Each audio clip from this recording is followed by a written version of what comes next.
Kerana Al-Quran akan datang pada hari kiamat.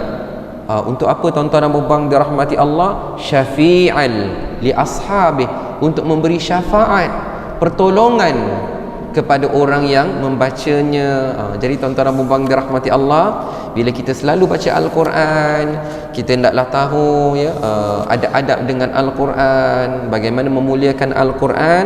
Jadi kita akan sambung lagi pengajian kitab At-Tibyan fi Adab Hamalatil Quran pada bab yang ke-7 insya-Allah. Dan sebelum itu tuan-tuan dan puan dirahmati Allah, suka saya ucapkan jazakumullahu khairan katsira. Terima kasih pada semua yang menjayakan bengkel praktis tajwid Al-Quran pada pagi tadi. Jazakumullahu khairan katsira. Terima kasih banyak-banyak. Alhamdulillah, syukur pada Allah Subhanahu Wa Taala dapat sama-sama laksanakan dia walaupun tak lama, sekejap saja, dalam kira-kira 3 jam saja. Alhamdulillah. Mudah-mudahan diberkati Allah Subhanahu Wa Taala. Terima kasih pada semua yang hadir. Terima kasih kepada Abang Jeb ya, yang banyak ya membantu dalam menghibahkan, buat rakaman. Mudah-mudahan diberkati Allah Subhanahu Wa Taala. Dan satu lagi saya nak umumkan tentang esok, insya-Allah ya. Insya-Allah esok ada lagi tentang Al-Quran ya, tentang Al-Quran yang boleh jadi Al-Quran yang di sisi kita tu selalu kita bacanya tuan-tuan dan puan dirahmati Allah, tapi belum sempat lagi kita mengupas mukjizat-mukjizat yang ada padanya, yang boleh jadi kalau kita tahu mukjizat yang ada pada Al-Quran, maka dia akan menambahkan lagi perasaan cinta terhadap Al-Quran ya, tercari-cari kita tentang Al-Quran ya, ternanti-nanti kita nak baca Al-Quran ya. Istimewa sekali tuan-tuan dan puan dirahmati Allah. Kalau kita tahulah mukjizat yang ada pada Al-Quran, dia seolah-olah menarik-narik kita untuk kita baca Al-Quran kan, rasa dia lain ya.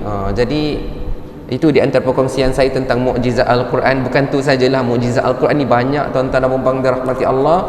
Saya kongsikan itu sedikit. Kemudian tentang bagaimana penurunan Al-Quran ya, bagaimana wahyu yang pertama diterima oleh Rasulullah sallallahu alaihi wasallam. Kemudian penulisan Al-Quran, tentang penulisan Al-Quran tu kenapa kita baca lain, tulisannya lain. Contohlah tuan-tuan dan puan dirahmati Allah, wa aqimus salata, salah kita sebut salah, bari huruf alif kan kita sebut salah, salata, tapi bila dieja sad lam waw, dieja tu dengan waw, bukan dengan alif dalam Al-Quran ya. Wa atuz zakata, zakata, tapi bila tulisan dia zai kaf waw ta. Jadi tuan-tuan dan puan dirahmati Allah, adalah beberapa perkara yang kita tengok, patutlah dieja macam tu, patutlah dieja macam ni, patutlah tulisan Al-Quran tu begitu. Yang tu kita akan ceritakan esok sikit insya-Allah. Jadi saya jemputlah tuan-tuan dan puan dirahmati Allah. Iklan pun tak sempat nak buat ya. Iklan tu esok tak sempat nak buat. Jadi saya jemputlah siapa-siapa yang berkelapangan ya. Nanti malam-malam karang nanti mungkinlah saya sebarkanlah juga sedikit iklan tu, dan boleh tolong sebar-sebarkan. Siapa yang berkelapangan boleh datang esok insya-Allah di tempat yang sama ni, di ruang solat Masjid Al-Azim, Masjid Negeri Melaka, dari jam 9 hingga 11 saja insya-Allah ya. 2 jam saja. Mudah-mudahan 2 jam yang mungkin kalau kita rasa banyak, rasa besar, tapi besar lagi ganjarannya di sisi Allah Subhanahu wa taala insya-Allah. Jadi itulah sekadar saya nak maklumkan. Jadi pada malam ini tuan-tuan dan puan dirahmati Allah, kita akan sambung ke surat yang ke-156 insya-Allah, daripada kitab At-Tibyan fi Adab Hamalatil Quran, bab yang ke-7, adab seluruh manusia terhadap Al-Quran. Yang ini kita kena bagi tahu semua orang tuan-tuan dan puan dirahmati Allah, menjadi kewajipan kita semua sekali mengagungkan Al-Quran. Jadi nak agungkan Al-Quran itulah yang kita kena tahu mukjizatnya, kita kena tahu kehebatannya. Jadi tuan-tuan dan puan dirahmati Allah, saya bacakan sedikit daripada perenggan yang pertama tu supaya kita boleh faham ya, apakah istilah-istilah, beberapa istilah yang disebutkan di dalam perenggan tersebut.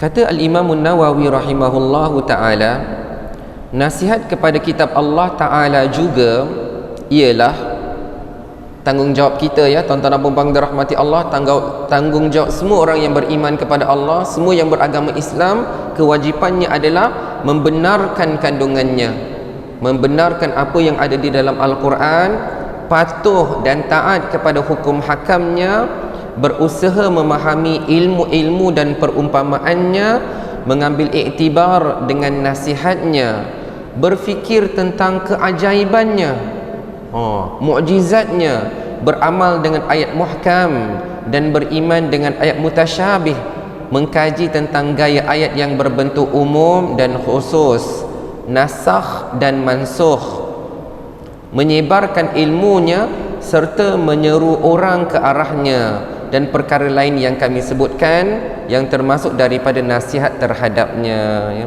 Jadi tuan-tuan dan puan dirahmati Allah, ada 4 istilah yang saya nak share ringkas sajalah tuan-tuan dan puan dirahmati Allah, yang di mana keempat-empat istilah ini kita akan belajar dalam satu ilmu yang dinamakan sebagai ulumul Quran, ilmu ulumul Quran ya.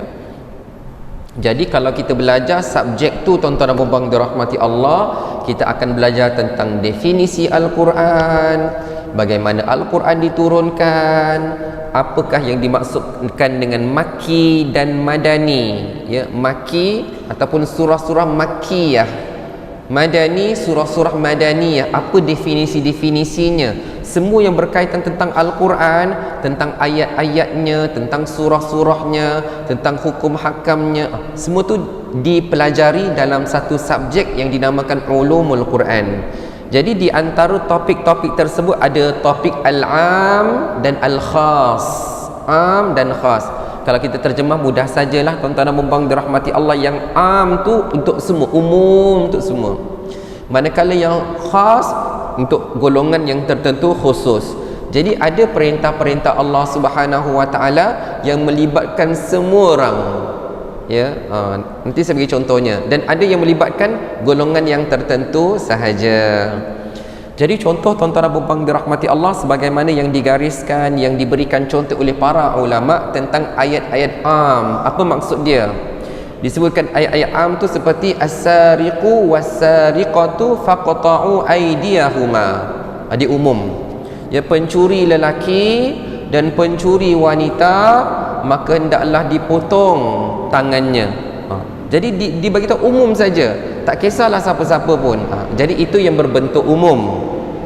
Ya, tapi huraiannya nanti adalah dalam tafsir Al-Quran. Jangan pula kita ambil ayat tu terus kita mentafsirkan begitu, ada huraiannya. Cuma nak bagi tahu bila dia umum, dia tidak ada kecuali dia semua sekali. Manakala yang khas pula, ya, dia seperti firman Allah Subhanahu Wa Taala, walillahi 'alan nasi hajjul baiti man istata'a ilaihi sabila. Ya, dan kepada Allah, ya, manusia itu diperintahkan untuk melaksanakan ibadah haji, menuju ke Baitul Haram untuk melaksanakan ibadah haji. Tapi tuan-tuan dan puan-puan dirahmati Allah, man istata'a ilaihi sabila, kepada siapa yang berkemampuan. Secara umum tu orang-orang yang beriman kepada Allah semua kena laksanakan ibadah haji. Tapi ada satu lagi penambahan daripada, contohlah umat Islam ada 10 juta, contoh 10 juta. Ayat itu tertumpu kepada semua.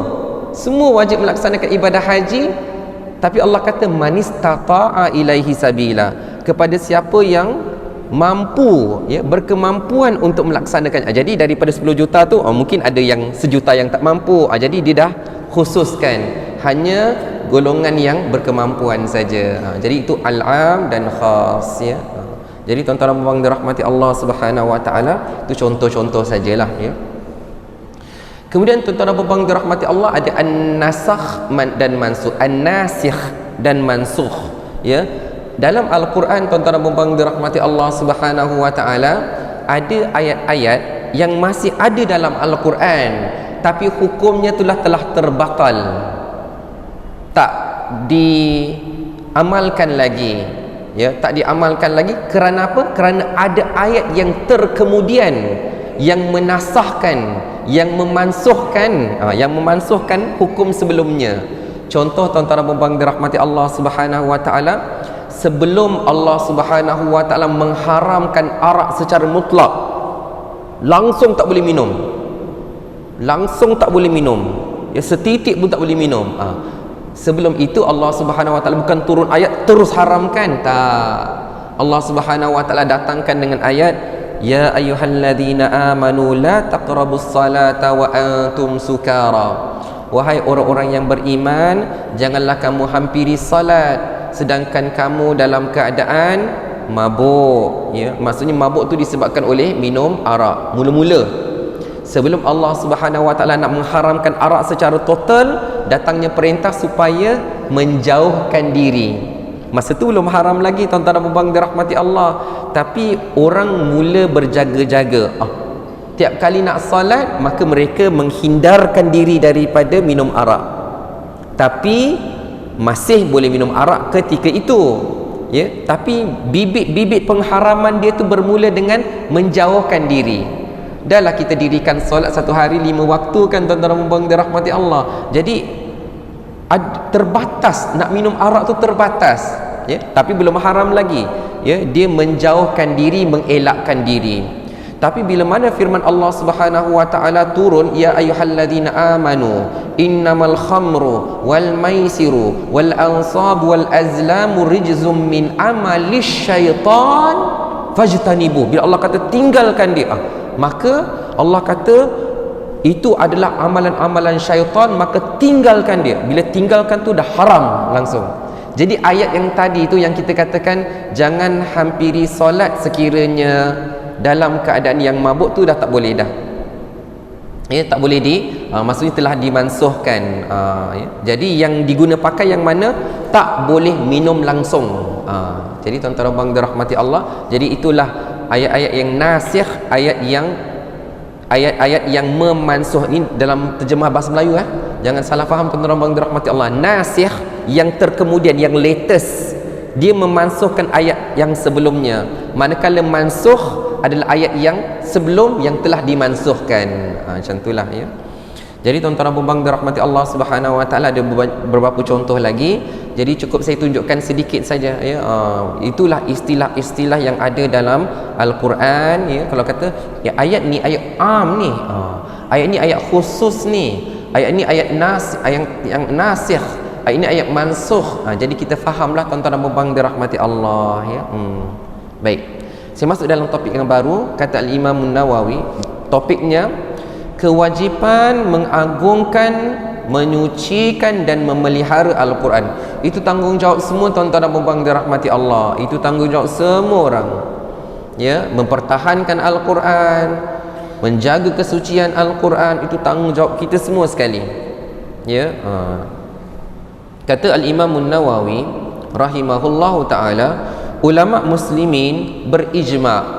Ijma' maksudnya sepakat dan tidak ada khilaf.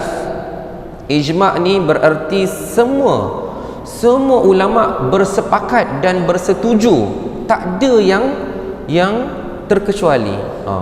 Dia berbeza dengan istilah jumhur, ya. Kalau dengar jumhur ulama berpendapat, jumhur itu kalau terjemah bahasa Melayu maksudnya majority. Bila majority, dia adalah minority. Maksudnya jumhur, ramai ulama berpendapat begitu, tapi ada yang berpendapat lain. Itu namanya jumhur. Tapi bila kata ijma' tu tak ada khilaf lagi. Ijma' tu semua sepakat, semua setuju. Ulama muslimin berijma' atas kewajipan mengagungkan, menyucikan dan memelihara Al-Quran secara mutlak. Kita memang wajib menjaga dan memelihara Al-Quran. Mereka juga berijma' bahawa sesiapa yang mengingkari walau satu huruf yang disepakati atau menambah satu huruf yang tidak dibaca oleh sesiapa pun dalam keadaan dia tahu akan hal itu, maka dia jatuh kafir. Jadi tuan-tuan dan puan-puan dirahmati Allah, agak berat juga yang disebutkan oleh Al-Imam Nawawi. Hukumnya itu berat. Kenapa? Nak menunjukkan, nak menzahirkan ketegasan bahawa Al-Quran yang ada di sisi kita ini, jangan sekali-kali hilangkan surahnya ke, ataupun ayatnya ke, ataupun kalimahnya ke, ataupun satu huruf. Jangan dibuang-buang. Tak boleh diganggu lagi, tak boleh diusik-usik lagi. Itu datangnya daripada Allah Subhanahu wa ta'ala. Jadi sebagaimana ayat-ayat yang ada dalam Al-Quran itu haruslah dipelihara, haruslah dihormati. Tak boleh kita kata contohlah tuan-tuan dan puan-puan dirahmati Allah, zaman sekarang ayat ni tak relevan lagi, tak payah pakai lagi. Hati-hati tuan-tuan dan puan-puan dirahmati Allah. Kata-kata yang begitu boleh membawa kepada kekufuran, ya. Jangan, ya. Bila kita tengok ayat Al-Quran, ini luar biasa, ya. Bila tengok Al-Quran, ini yang perlu kita amalkan, ya. Jangan kita katakan Al-Quran ini zaman dulu bolehlah nak amalkan, sekarang dah tak boleh. Tak, tuan-tuan dan puan-puan dirahmati Allah. Al-Quran itu ada jaminan daripada Allah Subhanahu wa ta'ala, dia akan terpelihara dan dia sentiasa relevan sampai kiamat. Jadi satu huruf daripadanya pun tak boleh diingkari. Satu huruf pun tak boleh. Jadi tuan-tuan dan puan dirahmati Allah, kalau dia tidak tahu itu berbeza. Nanti akan ada bab tentang yang tak tahu. Saya tak tahu. Tapi kalau dia tahu tentang ayat itu, dia tahu tentang perintah itu, tapi dia mengingkarinya, tak. Jadi tuan-tuan dan puan-puan dirahmati Allah, hati-hati, ya, hati-hati. Dan ni nanti dia akan melibatkan tentang tafsir Al-Quran, ya. Tafsir Al-Quran pula tuan-tuan dan puan-puan dirahmati Allah, Al-Imam Nawawi dia gariskan bagaimana seseorang itu nak mentafsirkan Al-Quran. Siapa yang berkelayakan untuk mentafsirkan Al-Quran? Kerana apa? Imam An-Nawawi tahu, ya, bahawa wujudnya golongan-golongan yang mentafsir Al-Quran mengikut hawa nafsunya, sesuka dia, ya. Dia mentafsirkan Al-Quran bukan sebagaimana yang difahami oleh para ulama, tetapi sebagaimana yang diri dia saja faham, ya, yang dia menyangka ayat itu bermaksud demikian, lalu dia pun cuba mengamalkan begitu. Itu bahaya sekali tuan-tuan dan puan-puan dirahmati Allah, ya. Memahami Al-Quran itu bukanlah berdasarkan kepada yang kita faham-faham sendiri, tak. Al-Quran itu telah ditafsirkan oleh para ulama mufassir. Kita kena merujuk kepada apa yang ditafsirkan oleh mereka. Baik. Imam Al-Hafiz Abul Fadl Al-Qadhi Iyad rahimahullahu ta'ala berkata, ketahuilah, sesiapa yang meremehkan Al-Quran, ataupun mushaf, ataupun suatu bahagian daripadanya, ataupun mencela kedua-duanya, sama ada Al-Quran ataupun mushaf, mengingkari satu hurufnya, mendustakan mana-mana hukum atau berita yang sudah jelas disebutkan, membenarkan perkara yang dinafikannya, menafikan apa yang ditetapkannya dalam keadaan dia tahu. Ni tu syarat dia, dalam keadaan dia tahu tentang semua ini atau syak pada salah satunya, maka dia jatuh kafir menurut ijma' ulama muslimin, ya. Jadi contohlah tuan-tuan dan puan-puan dirahmati Allah, kan, ya. Kalau contoh bila mana Allah Subhanahu wa taala sebutkan tentang Nabi Nuh alaihi salam, ya. Nabi Nuh alaihi salam, Allah Subhanahu wa taala sebutkan Nabi Nuh dia berdakwah selama 950 tahun. Yang kita pula, ya ke? Boleh ke orang hidup zaman, ya, selama tu? Tak betul ni. Ya, jadi dia mula menafi-nafikan Al-Quran tu, tuan-tuan dan puan-puan dirahmati Allah, itu di luar pengetahuan kita.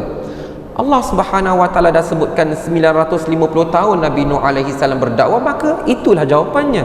Ya, ini saya bagi contoh saja tuan-tuan dan puan-puan dirahmati Allah, tak adalah orang menafikannya. Tapi nak bagi tahu, kalaulah sesuatu yang Allah Subhanahu wa taala sebutkan dalam Al-Quran itu bercanggah dengan logik akal kita, ya ke? Jangan iya tuan-tuan dan puan-puan dirahmati Allah, jangan duk tanya-tanya. Apa yang Allah Subhanahu wa taala ceritakan itu, maka itu adalah benar. Tanggungjawab kita tuan-tuan dan puan-puan dirahmati Allah beriman kepada ayat-ayat Al-Quran, beriman, percaya kepada apa yang Allah Subhanahu wa taala telah jelaskan, ya. Sebagaimana disebutkan tentang kisah Nabi Lut alaihi salam, ya. Kisah Nabi Lut, apa yang berlaku kepada kaumnya, Allah Subhanahu wa taala menterbalikkan tanah, Allah Subhanahu wa taala membinasakan mereka. Ya ke? Jangan jangan duk tanya-tanya macam tu tuan-tuan dan puan dirahmati Allah. Ya, kisahnya jelas sekali. Allah Subhanahu wa taala dah jelaskan kenapa ia berlaku, kerana mereka ingkar dengan dakwah yang dibawa oleh Nabi Lut alaihi salam, maka Allah Subhanahu wa taala membinasakan mereka. Mukjizat yang Allah Subhanahu wa taala ceritakan tentang Nabi Musa alaihi salam, tongkat yang berubah menjadi ular. Ya ke? Tak, itu tak boleh dipertikaikan lagi tuan-tuan dan puan-puan dirahmati Allah. Nabi Musa alaihi salam berhadapan dengan Laut Merah, ya. Lalu Allah Subhanahu wa taala perintahkan anidrib bi'asakal bahr, pukul lautan itu, lalu terbelah lautan. Ya ke? Tak. Itu jangan ditanya lagi tuan-tuan dan puan-puan dirahmati Allah. Itu tak boleh dinafikan. Itu tanggungjawab kita beriman kepada Al-Quran, beriman kepada Allah Subhanahu wa taala yang Allah ceritakan itu, sekalipun di luar, ya, logik akal kita, itu Allah Subhanahu wa taala dah ceritakan kita, peranan kita beriman, yakin dengan apa yang Allah Subhanahu wa taala sebutkan di dalam Al-Quran. Macam itulah, ya. Sebab tuan-tuan dan puan dirahmati Allah, bila cerita tentang mukjizat, ya, mukjizat itu adalah khariqul lil adah, dia luar daripada kebiasaan. Memang akal tak boleh nak tercapai macam mana perkara itu boleh berlaku. Sebagaimana disebutkan, iqtarabatis sa'atu wa syaqqal qamar, telah hampirnya hari kiamat dan terbelahnya bulan. Ya ke terbelah bulan? Jangan ditanya tuan-tuan dan puan dirahmati Allah, dan itu peristiwa yang benar-benar berlaku, dan itulah yang Allah Subhanahu Wa Taala ceritakan. Maka kita beriman saja, ya. Jangan meremeh-remehkannya, jangan kita menafikannya, ya. Jadi peranan kita, tuan-tuan dan puan dirahmati Allah, ulama dah jelaskan tentang Al-Quran tu semua sekali. Semua perkara yang dalam Al-Quran tu ulama dah tafsirkan untuk kita, dah jelaskan untuk kita, ya. Maka kita hendaklah beriman kepadanya. Jangan meremehkan Al-Quran, jangan mencela Al-Quran, jangan ingkari Al-Quran, jangan dustakan mana-mana hukum yang ada dalam Al-Quran, ya. Jangan kita nafikan apa yang Allah Subhanahu Wa Taala dah sebutkan, maka jangan kita nafikan lagi. Apa yang Allah Subhanahu Wa Taala nafikan, jangan kita pandai-pandai pula menambah-nambahnya. Jadi tuan-tuan dan puan dirahmati Allah, itu adalah peranan kita sebagai orang yang beriman kepada Allah Subhanahu Wa Taala. Begitu juga apabila dia mengingkari Taurat dan Injil, kitab-kitab lain yang diturunkan oleh Allah Ta'ala, kufur terhadapnya, mencelanya atau meremehkannya, maka dia jatuh kafir. Jadi tuan-tuan dan puan dirahmati Allah Subhanahu Wa Ta'ala, sebagaimana Allah Subhanahu Wa Ta'ala sebutkan, ya, Allah turunkan, Allah berikan kitab, wa ataina Dawuda zabura. Allah berikan kitab Zabur kepada Nabi Daud alaihi salam. Allah berikan kitab Injil kepada Nabi Isa alaihi salam. Allah berikan kitab Taurat kepada Nabi Musa alaihi salam. Itu kita wajib imani, ya, jangan tak mengingkarinya. Cuma saya suka share tuan-tuan dan puan dirahmati Allah tentang kitab Taurat dan Injil. Ya, dia ada perbezaan, ya, tuan-tuan dan puan dirahmati Allah. Taurat itu dia ibarat kitab induk. Maksudnya semua ada di dalamnya yang Allah Subhanahu Wa Taala berikan. Ini nak tunjukkan beza antara Taurat dan Injil, sebagaimana yang disebutkan oleh para ulama. Taurat tu dia adalah kitab, ibarat kitab induk yang diturunkan kepada Nabi Musa alaihi salam. Kemudian berlaku penyelewengan. Selepas kewafatan Nabi Musa alaihi salam, pendeta-pendeta mereka membuat penyelewengan. Bukan mereka tukar seluruh Taurat, tak, bukan seluruh Taurat tu mereka ubah, tak. Ada bahagian-bahagian yang tertentu saja yang mereka ubah mengikut kehendak hawa nafsu mereka, ya.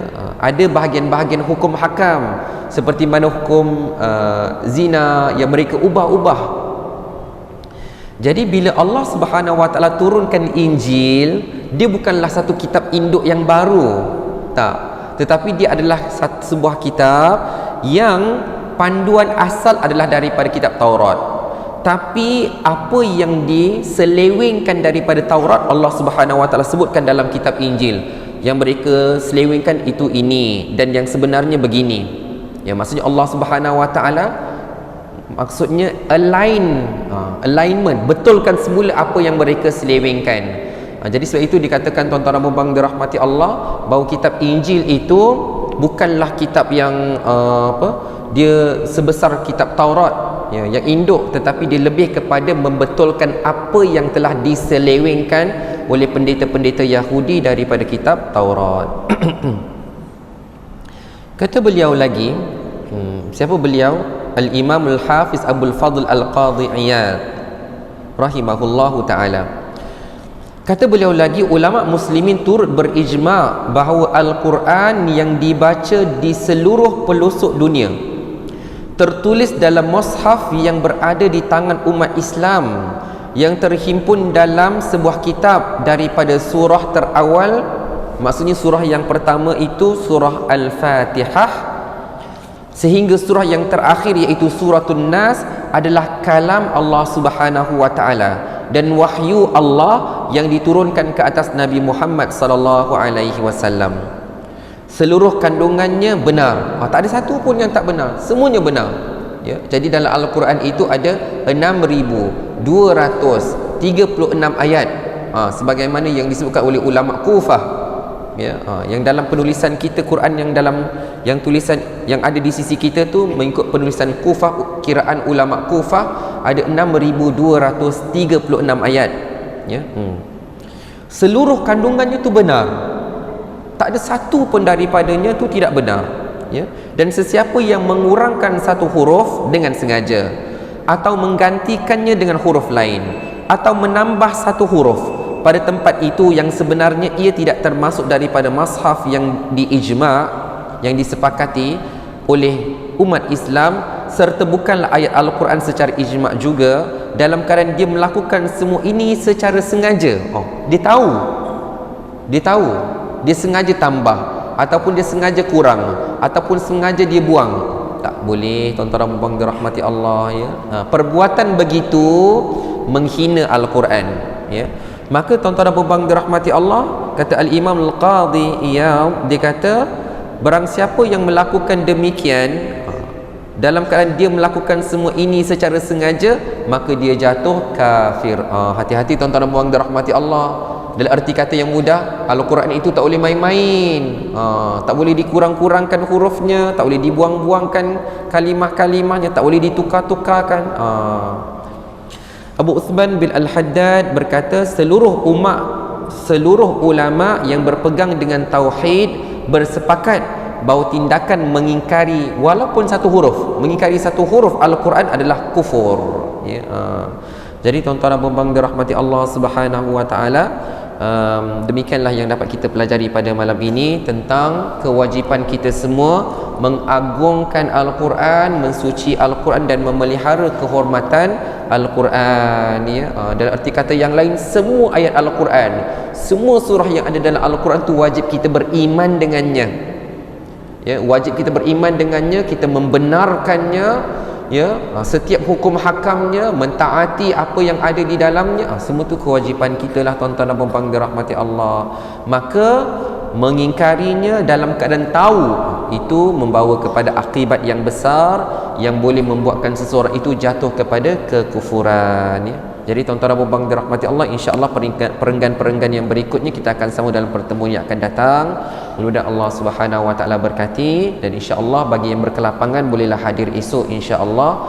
Mudah-mudahan kita dapat berkongsi sedikit tentang ilmu yang berkaitan dengan Al-Quran insya-Allah. Jadi kita sudahi kuliah kita dengan tasbih kafarah dan suratul Asr. Bismillahirrahmanirrahim. Wal 'asr innal insana lafi khusr illa alladhina amanu wa 'amilus salihat wa tawasaw bil haqqi wa tawasaw bis sabr. Subhanakallahumma wa bihamdika ashhadu an la ilaha illa anta astaghfiruka wa atubu ilaik. Bismillahirrahmanirrahim. Alhamdulillahi rabbil alamin, wassalatu wassalamu ala asyrafil anbiya'i wal mursalin wa ala alihi wa sahbihi ajma'in. Allahumma inna nas'aluka ilman nafi'a wa rizqan tayyiba wa amalan mutaqabbala. Ya Allah, ya Tuhan kami, berkatilah ilmu yang Kau berikan kepada kami, ya Allah. Ya Allah, ya Tuhan kami, limpahkanlah perasaan cinta dan sayang dalam diri kami terhadap Al-Quran, ya Allah. Ya Allah, ya Tuhan kami, berikanlah kekuatan kepada kami agar kami dapat membaca Al-Quran pada setiap siang dan malam, ya Allah. Ya Allah, ya Tuhan kami, jadikanlah kami insan-insan yang layak menerima syafaat daripada Al-Quran, ya Allah. Rabbana atina fid dunya hasanah wa fil akhirati hasanatan wa qina adzaban nar. Wa sallallahu ala sayyidina Muhammadin wa ala alihi wa sahbihi wa sallam. Walhamdulillahi rabbil alamin. Wa barakallahu fikum. Wassalamu alaikum warahmatullahi wabarakatuh.